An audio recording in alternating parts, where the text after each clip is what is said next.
BNP দাবি করে মুক্তিযুদ্ধের দল, অথচ বিএনপি প্রতিষ্ঠা হয়েছে 1978 সালের 1 সেপ্টেম্বর, আর মুক্তিযুদ্ধ হয়েছে 71 সালে। যে মুক্তিযুদ্ধ দল কিভাবে বিএনপি হতে পারে? একটু আগে বললেন আমরা জান্নাতের টিকিট বিক্রি করি। অবশ্যই জান্নাত যেতে চাই, আমাদের আন্দোলন জান্নাত। আপনারা কি জান্নাত যেতে চান না? যে জান্নাত যেতে চান তার টিকিট বিক্রি করে বলেন কেন?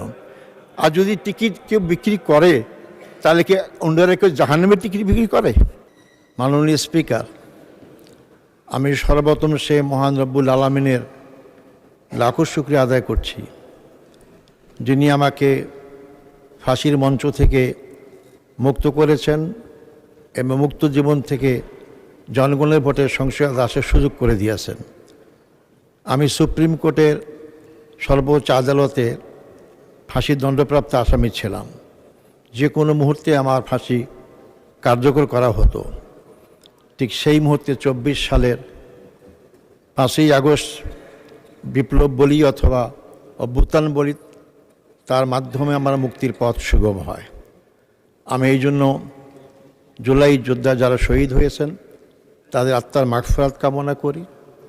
যারা পঙ্গুত্ব বরণ করে এখনও হাসপাতালে আছেন তাদের সুচিকিৎসা এবং তারা যেন স্বাভাবিক জীবনে ফিরে এসে আমাদের সমাজে বসবাস করতে পারে, সেই দোয়া আল্লাহর কাছে করছি। মাননীয় স্পিকার, জুলাই আন্দোলন হঠাৎ করে হয়েছে এটাও যেমন ঠিক নয়, তবে জুলাই আন্দোলন একটা সরকার পরিবর্তনের জন্য হয়নি। একটা সরকার যাবে আর একটি সরকার আসবে, এই আন্দোলন তা ছিল না, একটা পরিবর্তনের আন্দোলন ছিল। আমি সময় যেহেতু কম, ব্যাখ্যায় না গিয়ে এই পরিবর্তন আন্দোলন ছিল বলেই আমাদের ঐক্যমত্য কমিশনের মাধ্যমে আমরা সুপারিশ দাঁড় করিয়েছিলাম, যার মাধ্যমে গণভোট অনুষ্ঠিত হয়েছে এবং জনগণ 70% গণভোটের পক্ষে রায় দিয়েছে। জুলাই আন্দোলন শুধু বাংলাদেশের জনগণই অংশগ্রহণ করেনি। আমি ধন্যবাদ জানাবো আমাদের বিদেশে অবস্থানরত বাংলাভাষী ভাই বোনদের। তারা যদি কয়েক মাস রেমিটেন্স দেওয়া বন্ধ না করতো তাহলে এই আন্দোলন আর বেগবান হতো না। অতএব তারা আমাদের এই আন্দোলনের শরিক। আমি ধন্যবাদ জানাবো যারা বিদেশে সোশ্যাল অ্যাক্টিভিস্ট ছিলেন, তারা জনমত গঠনে অনেক ভূমিকা রেখেছেন। আমরা আজকে তাদের কথা ভুলে যাই, আমরা তাদেরকে স্মরণ করি না। অতএব এই জুলাই আন্দোলন এদেশের সাবেক জনগণের, এই আন্দোলন শরিক ছিলেন আমাদের প্রবাসী ভাই বোনেরা, এই আন্দোলন শরিক ছিলেন বিদেশে অবস্থানত সোশ্যাল অ্যাক্টিভিস্টরা। তাদেরকে আমাদের পক্ষ থেকে জানাই সংগ্রামী সালাম। মাননীয় স্পিকার, আজকে অনেক সংবিধানের কথা বলা হচ্ছে, এখানে অনেক কথা শুনতে পাচ্ছি। আমার এই কথাগুলো শোনার মাধ্যমে একে ফজল হক সাহেবের একটা ঘটনার কথা মনে পড়ে যায়। তিনি তখন কৃষক শ্রমিক প্রজা পার্টির সভাপতি ছিলেন, রাজনৈতিক কারণে ব্যস্ত থাকতেন। তিনি একজন ভালো আইনজীবী ছিলেন। তিনি তার মামলা পরিচালনার জন্য কোর্টে আসলেন এবং তার সহকারী বললেন যে মামলা। তিনি অনেক বক্তব্য রাখলেন, যে কোর্টে বক্তব্য রাখলেন তার সহকারী স্যার বললেন কি, আপনি সব তো আমাদের বিরোধী পক্ষের কথাই বললেন। তিনি তখন বললেন চুপ করো। তিনি সব কথা বলার পরে বললেন যে এতক্ষণ যা বললাম সেটা আমার বিরোধী পক্ষের বক্তব্য, এবং আমার বক্তব্য শোনেন। আজকে এই সংসদে এই কয়েকদিন ধরে আলোচনা শোনার মাধ্যমে আমার সেই কথাটাই স্মরণ হলো। সম্মানিত মাননীয় স্পিকার, আজকে আমাদের বিরুদ্ধে অনেক অসত্য কথা বলা হয়েছে। এই অসত্য কথা আমরা যারা প্রবীণ, আমাদের বেগম খালেদার সাথে সাক্ষাৎ হয়েছে, যোগাযোগ ছিল, আন্দোলনের শরিক ছিলাম। অশ্বাদ আন্দোলন থেকেই আমরা পাশাপাশি আন্দোলন করেছি, আমি তাকে শ্রদ্ধা করি। এই জন্য এ প্রসঙ্গেও আমি শহীদ প্রেসিডেন্ট জিয়া যখন প্রেসিডেন্ট হলেন তার আগেই আমরা তার সঙ্গে সাক্ষাৎ ছাত্র আন্দোলন এবং ছাত্র সংগঠনের দায়িত্বে ছিলাম। সংগ্রাম মাননীয় স্পিকার, আমি তাই শ্রদ্ধার সাথে স্মরণ করি শহীদ প্রেসিডেন্ট জিয়াউর রহমানকে, শ্রদ্ধার সাথে স্মরণ করি মরহুমা বেগম খালেদা জিয়াকে, যারা সংগ্রাম করেছেন এদেশের জনগণের জন্য। প্রেসিডেন্ট জিয়া অমর হয়ে থাকবেন, তিনটি কারণে। তিনি বাংলাদেশে বহুদলীয় গণতন্ত্র প্রতিষ্ঠা করেছিলেন। শহীদ যে অমর হয়ে থাকবেন, তিনি ঐক্যের রাজনীতি করেছিলেন।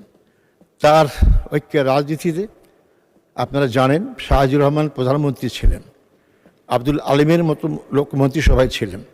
আজকে অনেক মুক্তিযুদ্ধের পক্ষে বিপক্ষে কথা বলা হয়ে যায়।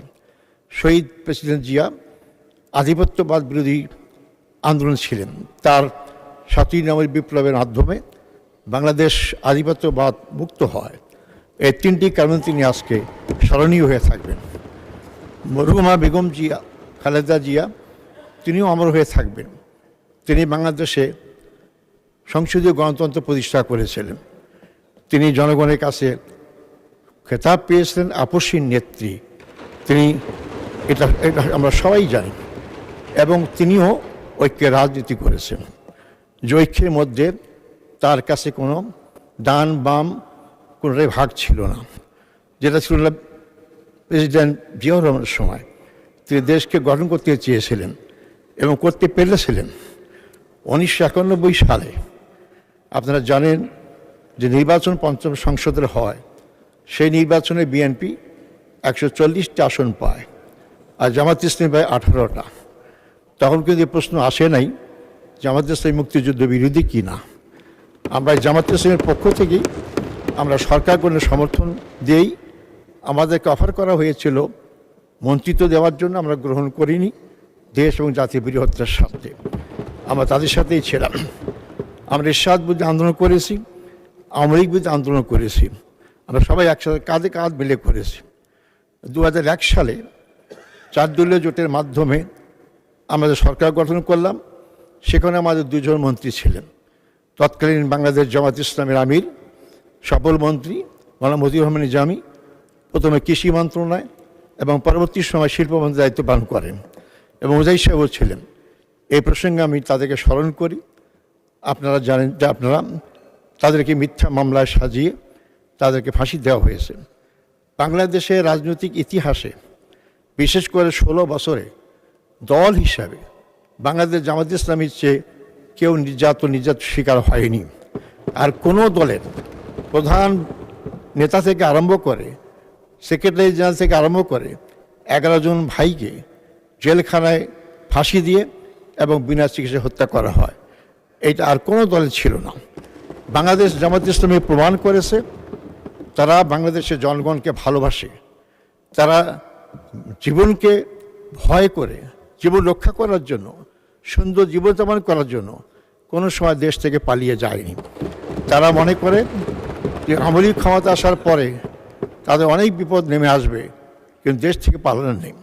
এমনকি শহীদ মীর কাসেম আলী সাহেব তখন আমেরিকা অবস্থান করতেন। তাকে অনেকে বলেছে আপনি দেশে আসবেন না, গ্রেপ্তার করা হবে, মামলা দেওয়া হবে, ফাঁসি হবে।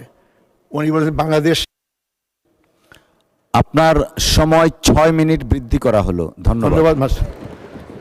তিনি দেশে এসেছেন, গ্রেপ্তার করা হয়েছে, ফাঁসির মঞ্চে গিয়েছেন, শহীদ হয়েছেন, কিন্তু দেশ তো ছাড়েন নাই। আমরা আজকে অনেকেই অনেক কথাই বলছি যে আমি এই করেছি সেই করেছি। এদেশের জনগণ জানে কারা ত্যাগ বেশি স্বীকার করেছে।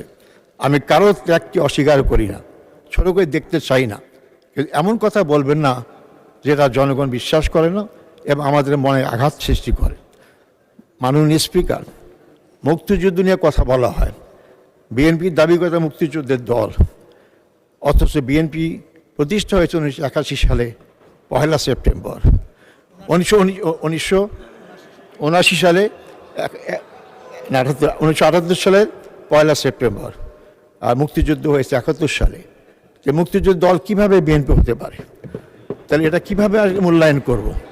অতএব আমি বলি, শোনেন আগে, বিএনপিতে মুক্তিযোদ্ধার লোকরা আছে, মুক্তিযোদ্ধার বিএনপিতে আছে এটা বলতে পারেন। তদ্রুপ জামাত ইসলামী তো মুক্তিযোদ্ধা আছে। মাননীয় স্পিকার, এই জন্য আমাদেরকে সবাইকে মূল্যায়ন করতে হবে। আপনি একদিকে বলবেন ঐক্যের কথা বলবেন, আবার ঐক্য বিনিষ্ট হতে হবে জাতীয় কথা সংসদেও বলবেন, আবার পরবর্তী সময় আমাদেরকে নসিহত করবেন যে আপনি এমন কথা বলেন কি ঐক্য নষ্ট হবে। আমরা তো শহীদ জিয়া বেগম জিয়ার মুখে এই কথা শুনিনি, আপনাদেরকে অস্বীকার করবেন?